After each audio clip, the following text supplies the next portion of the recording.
Здравейте отново на всички! В това видео ще ви запозная с инвестиции в нещо различно от криптовалути, а именно P2P Lending. Останете до края, за да разберете колко спечелих, с какъв начален капитал започнах и откъде инвестирах парите си. Преди да говорим обаче за същинската част, нека по традиция първо да обясня едни от най-важните неща, засягащи ви в тази сфера. Първо, какво е P2P Lending? Пълното наименование се води Peer-to-Peer Lending и това е форма на отпускане на парични заеми на физически лица или фирми без наместа на банки. За да разберем повече как работи, първо трябва да разгледаме на какъв принцип действат банките. При интерес към заем, първо трябва да ви одобрят, за да се уверят, че ще може да го върнете. А това включва проверка дали имате други заеми, колко ви е нетната заплата, за какво ще използвате парите и така нататък. Да кажем, че след всичко това сте одобрени. Парите, които банката ще ви отпусне, може да идват до вас по три начина. Първи начин, чрез заем от друга банка. Втори начин, чрез вземане от централния запас на дадената банка.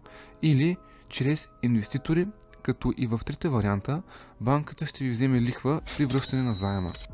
Опитах се да потърся информация за средния годишен процент лихва при заем и в момента ще ви излязат снимки от това, което намерих. Тази информация е взета от официалният сайт на БНБ, като виждаме, че от 1 януари тази година до декември месец същата година процентът драстично се е увеличил. Само да допълня, че това важи за суми до 10 000 лева. Както казах, единият вариант е вие да инвестирате в банката. В този случай тя плаща на вас лихва, но процента не е толкова възнаграждаващ. На екраните ще видите няколко таблици от декември месец тази година, като те ни показват кои са най-високо плащащите банки спрямо времето, за което ще внесем депозит. Тъй като няма да се задържам на тях, при интерес да ги разгледате, ще оставя сайта в описанието.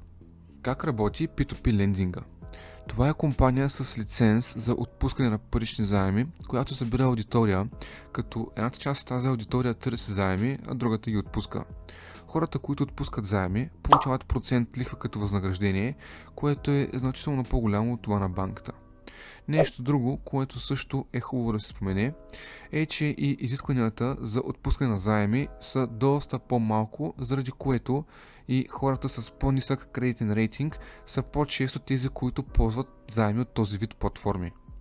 Във всяка инвестиция си има рискове, затова ще ви обясня какво става, ако кредитополучателят не върне заема. В случая зависи главно от компанията, която използвате. Аз лично съм намалил своите рискове, използвайки платформа, която ми предоставя така наречената Buyback гарантии функция. Това значи, че ако аз съм отпуснал заем и човекът, който го е заявил, не си го е изплатил до 60 дена след крайния срок на самия заем, аз бивам ощетен изцяло, заедно с лихвите за закъснението. В такъв случай може би се питате, тогава кои платформи да използвам? Както много пъти съм казвал, това не са съвети за инвестиции. Затова сега ще ви оставя сами да си прецените, като аз само ще ви покажа две от компаниите, които използвах. Първата е с доста по-сигурни приходи, но значително по-малко печалба, докато втората е с повече печалба, но и доста по-голям риск. Ето го и първия сайт, казва се PeerBerry, като в момента пред вас съм го отворил, за да ви поясня набързо как се ползва и горе-долу как стоят нещата. Виждаме, че имам активни и налични в профила 264.28 евра, от които инвестирани са 164.28 и такива, които те първа ще бъдат инвестирани точно 100 евра. Като ако влезем в графа инвестиции, виждаме, че има 4 активни заема с тяхното дълготрайне по 2 години, което мен не ме устройва. Ако гледате да вземате заеми от това приложение, препоръчвам да вземате не по-дълги от 20 дена, тъй като един минус на това приложение е, че изплащането винаги отнема повече, отколкото е написано, че ще отнеме и се забавят с 5-6 дена. Като друго нещо, което трябва да гледате е процента възвръщаемост. Тук е от 9% до 9,5%, което е добре. Като цяло в това приложение съм срещал и проценти от сорта на 10, 10,5%, мисля, че 11 пак съм виждал. Така че вие си преценявате вече на къде да инвестирате и на колко процента. Като тук долу, в долен ляв ъгъл има, може да си ги сортирате. Ето, от short term, long term и ви изписва по принцип кои са на активни, като имаме и автоматизирани ботове, които работят много добре и спестяват много време и енергия. Ето тук аз имам 3 активни, 2 от които портфолио лимита ми е по 100 евро. На третия е 64.28, реално парите, които бяха останали в акаунта. Като 2 от тези бота са заети в момента. Ето този е празен, тези са заети и са напълнени. Всъщност с 2 бота аз съм успял да хвана 3 заема. Първия заем е инвестирал 25 евро, във втория 75 и в третия 64.28, който бях казал. Като тук пише кога очакваме да ни платят. И както отново казах, това почти винаги, даже ако не и винаги е грешно. Това е един минус на приложението. Така че не се надявайте да ви платят когато пише, по-скоро са 6 дена закъснение някъде толкова средно. Като другия минус на приложението е това, че ако ви потребват пари и искате да ги изтеглите, може да теглите пари само в графа Available for Investment. Тези, които са вече инвестирани, не може да ги теглите, докато не ви ги изплатят реално. Друго нещо, което да покажа тук набързо, виждаме колко процента възвръщаемост, 10% са хванали моите ботове, което е много добре. Виждаме друго нещо, short term, което е супер. Аз не се интересувам от 3 годишни заеми, аз се интересувам от заеми по максимум 20 дена. И колко дена е това заем? Точно толкова, максимум 20 дена. Тук е 10 било, тук е било 15, което е супер. Сега да ви покажа и приходите ми за една година, или по-скоро за 5 месеца. Като виждаме, че за 5 месеца съм направил близо 9 евро.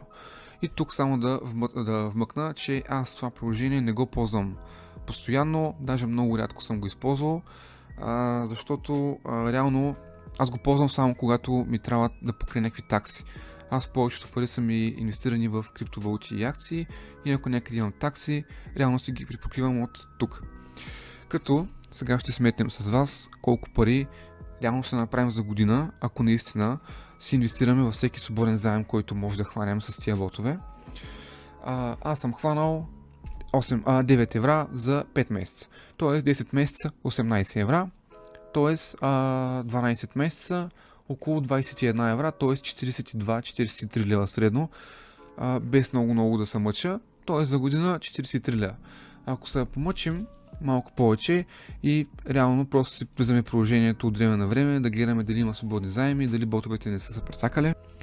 Това значи, че ще успеем да хванем близо около 50 и няколко лева, което като цяло изглежда малко, но като процент сравнен с банките е доста по-голям.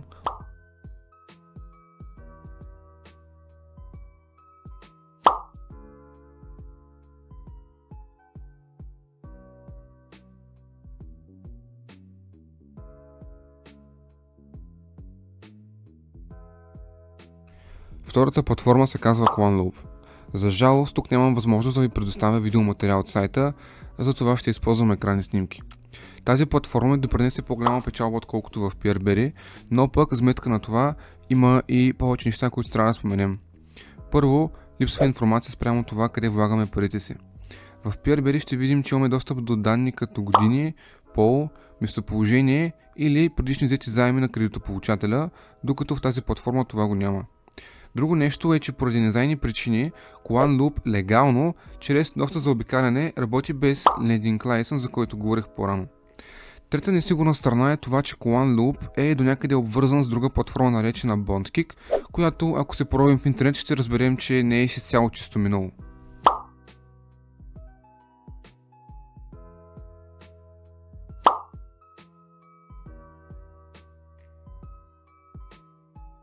Положителни страни тук са, че нямаме закъснение с изплащането на заеми, тъй като те са от ден за ден, и второто нещо е това, че можем да теглим от парите си, когато си поискаме.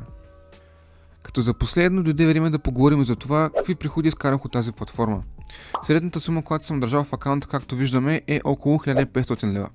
Най-високата такава е около 3100 лева, а най-ниската колкото имам в момента, т.е. около 920 лева. В Plan Loop имаме избор между 3 плана, в които инвестираме. План номер 1, Low Risk план, в който 100% от нашите пари отиват в заеми с нисък риск.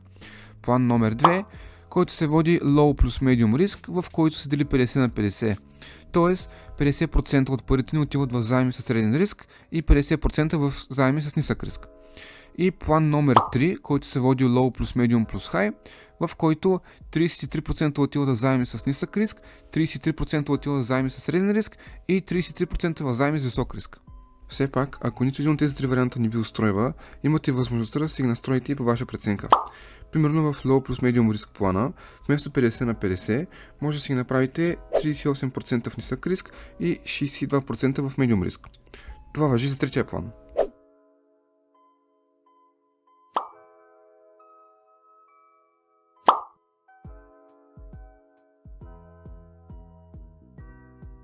И като за последно вече е време да покажа колко са ми приходите от тази платформа, като аз лично избрах третия план за инвестиции и от месец април до сега, т.е. декември месец, съм изкарал 109 евра, като имате предвид, че първия месец и половина инвестирах суми от сорта на 10-15 евро, за да схвана принципа, по който работи приложението и да се уверя, че реално транзакциите преминават.